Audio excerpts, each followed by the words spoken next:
ಎಲ್ರಿಗೂ ನಮಸ್ಕಾರ. ನಮ್ಮ ಅಡುಗೆ ಚಾನೆಲ್ಗೆ ಸ್ವಾಗತ.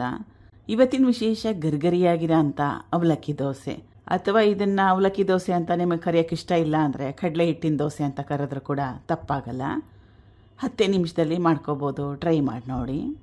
ಮೊದಲನೇ ಸ್ಟೆಪ್ಪಲ್ಲಿ ಪಾತ್ರೆ ತಗೊಂಡಿದ್ದೀನಿ. ಅವಲಕ್ಕಿ ಅರ್ಧ ಗ್ಲಾಸಷ್ಟು. ಗಟ್ಟಿ ಅವಲಕ್ಕಿನ ಉಪಯೋಗ ಮಾಡ್ತಾಯಿದ್ದೀನಿ. ಪೇಪರ್ ಅವಲಕ್ಕಿ ಕೂಡ ಉಪಯೋಗ ಮಾಡ್ಬೋದು. 1 ರಿಂದ 2 ಸಲ ಚೆನ್ನಾಗಿ ತೊಳಿಬೇಕು, ಕ್ಲೀನ್ ಮಾಡ್ಕೋಬೇಕು. ಅವಲಕ್ಕಿಯಲ್ಲೂ ಕಲ್ಮಶ ಇರುತ್ತಲ್ಲ, ಅದೆಲ್ಲ ಹೋಗೋ ಥರ.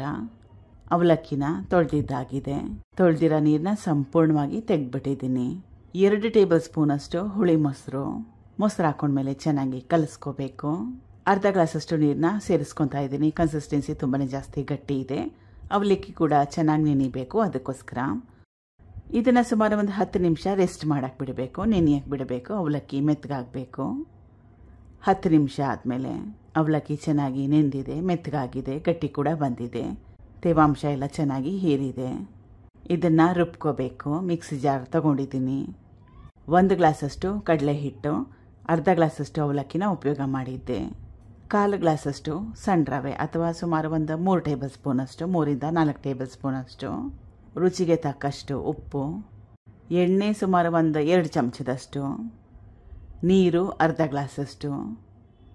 ಈ ರೀತಿ ಸ್ಪೂನ್ ಸಹಾಯದಿಂದ ಚೆನ್ನಾಗಿ ಕಲಿಸ್ಕೊಂಡ್ಬಿಡ್ಬೇಕು. ಇಲ್ಲಾಂದರೆ ಹಿಟ್ಟು ಹಾಕಿರ್ತೀವಲ್ಲ, ಮಿಕ್ಸಿ ಬ್ಲೇಡ್ ತಿರುಗಲಿಕ್ಕೆ ಕಷ್ಟ ಆಗುತ್ತೆ. ಈಗ ಇದನ್ನು ಚೆನ್ನಾಗಿ ಮಿಕ್ಸಿಯಲ್ಲಿ ಹಾಕ್ಕೊಂಡು ದೋಸೆ ಹಿಟ್ಟದಲ್ಲಿ ಕಲಿಸ್ಕೋಬೇಕು. ರುಬ್ಕೊಂಡಿದ್ದಾಗಿದೆ. ಬೇರೆ ಪಾತ್ರೆಗೆ ಸೇರಿಸ್ಕೊತಾ ಇದ್ದೀನಿ. ಮೊದಲೇ ಹೇಳ್ದಂಗೆ ಫೈನಲ್ ಕನ್ಸಿಸ್ಟೆನ್ಸಿ ದೋಸೆ ಹಿಟ್ಟು ಥರ ಇರಬೇಕು. ಈ ದೋಸೆ ತುಂಬಾ ಜಾಸ್ತಿ ಕ್ರಿಸ್ಪಿಯಾಗಿ ಗರ್ಗರಿಯಾಗಿ ಬರುತ್ತೆ. ಮಸಾಲೆ ದೋಸೆ ಟೇಸ್ಟಲ್ಲಿ ಬರುತ್ತೆ. ಒಂದ್ಸಲಿ ನಿಜವಾಗ್ಲೂ ಟ್ರೈ ಮಾಡಿ ನೋಡಿ. ಮಾಡೋದು ಕೂಡ ತುಂಬಾ ಸುಲಭ. ಕಡಲೆ ಹಿಟ್ಟು ಉಪಯೋಗ ಮಾಡಿರೋದ್ರಿಂದ ಇದು ಪ್ರೋಟೀನ್ ರಿಚ್ ರೆಸಿಪಿ ಕೂಡ ಆಗುತ್ತೆ. ಮತ್ತಷ್ಟು ಕ್ರಿಸ್ಪಿಯಾಗಿ ಬೇಕನ್ನಂಗಿದ್ರೆ ಸ್ವಲ್ಪ ಒಂದು ಚಿಟಿಕೆಯಷ್ಟು ಅಡುಗೆ ಸೋಡಾನ ಹಾಕ್ಕೊಳ್ಳಿ. ನಾನಿನ್ನು ಹಾಕ್ಕೊಳ್ಳಿ ಅಂತ ಕಂಪಲ್ಸರಿ ಬೇಕಂತೇನೇ ಹೇಳ್ತಾ ಇಲ್ಲ. ಮತ್ತಷ್ಟು ಕ್ರಿಸ್ಪಿಯಾಗಿ ಗರ್ಗರಿಯಾಗಿ ಬೇಕನ್ನಂಗಿದ್ರೆ ಸ್ವಲ್ಪ ಅಡುಗೆ ಸೋಡಾನ ಹಾಕ್ಕೊಳ್ಳಿ, ಚೆನ್ನಾಗಿ ಬರುತ್ತೆ. ಹೆಂಚಿನ ಮೊದಲೇ ಕಾಯಕ್ಕೆ ಇಟ್ಕೊಂಡಿದ್ದೆ. ಹೆಂಚು ಚೆನ್ನಾಗಿ ಕಾದಿದೆ. ಪೇಪರ್ ದೋಸೆ ಮಾಡಲಿಕ್ಕೆ ಇದು ಪರ್ಫೆಕ್ಟ್ ಆಗಿರೋ ದೋಸೆ ಹಿಟ್ಟು ಅಂತ ಕರೆದ್ರೂ ಕೂಡ ತಪ್ಪಾಗೋದಿಲ್ಲ.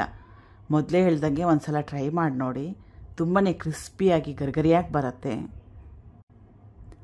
ಎಣ್ಣೆ ಅಥವಾ ತುಪ್ಪ ಹಾಕ್ಕೊಂಡ್ರೂ ಚೆನ್ನಾಗಿರುತ್ತೆ. ಎಣ್ಣೆ ಅಥವಾ ಬೆಣ್ಣೆ ಹಾಕ್ಕೊಂಡ್ರೂ ಕೂಡ ಚೆನ್ನಾಗಿರುತ್ತೆ. ಈ ದೋಸೆ ಬಣ್ಣ ಕೂಡ ಚೆನ್ನಾಗಿ ಬರುತ್ತೆ. ಯಾಕಂದರೆ ಮೊಸರು ಹಾಕಿರ್ತೀವಿ, ಕಡಲೆ ಹಿಟ್ಟು ಹಾಕ್ಕೊಂಡಿರ್ತೀವಲ್ಲ, ಅದಕ್ಕೋಸ್ಕರ.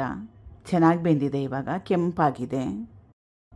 ದೋಸೆನ ಮಡ್ಚ್ಕೋಬೋದು, ಸುತ್ಕೋಬೋದು. ತಮ್ನೇಲಲ್ಲಿ ಸುತ್ತಿಟ್ಟಿದ್ದೀನಿ ದೋಸೆನ, ಚೆನ್ನಾಗಿ ಕಾಣಲಿ, ಒಳ್ಳೆ ಫೋಟೋ ಬರಲಿ ಅಂತ. ಇವಾಗ ಇದೇ ರೀತಿಯಾಗಿ ಫೋಲ್ಡ್ ಮಾಡ್ಕೊಳ್ತಾ ಇದ್ದೀನಿ, ಮಡ್ಚ್ತಾ ಇದ್ದೀನಿ. ಕಾಯಿ ಚಟ್ನಿ ಜೊತೆಗೆ ಒಳ್ಳೆ ಕಾಂಬಿನೇಷನ್. ಆಲೂಗಡ್ಡೆ ಪಲ್ಯ ಇದ್ರೂ ಕೂಡ ಒಳ್ಳೆಯದು. ನಾನು ಶೇಂಗಾ ಚಟ್ನಿ ಮತ್ತು ಸಾಂಬಾರು ಜೊತೆಗೆ ಸರ್ವ್ ಮಾಡಿದ್ದೀನಿ. ಟ್ರೈ ಮಾಡಿ ನೋಡಿ. ಮನೇಲಿ ದೋಸೆ ಇಟ್ಟಿಲ್ದೇದಾಗ ಬೆಳಿಗ್ಗೆ ತಿಂಡಿ ಇಲ್ಲ ಅಂದರೆ ರಾತ್ರಿ ಊಟ ಕೂಡ ಮಾಡ್ಕೊಂಡು ತಿನ್ಬೋದು.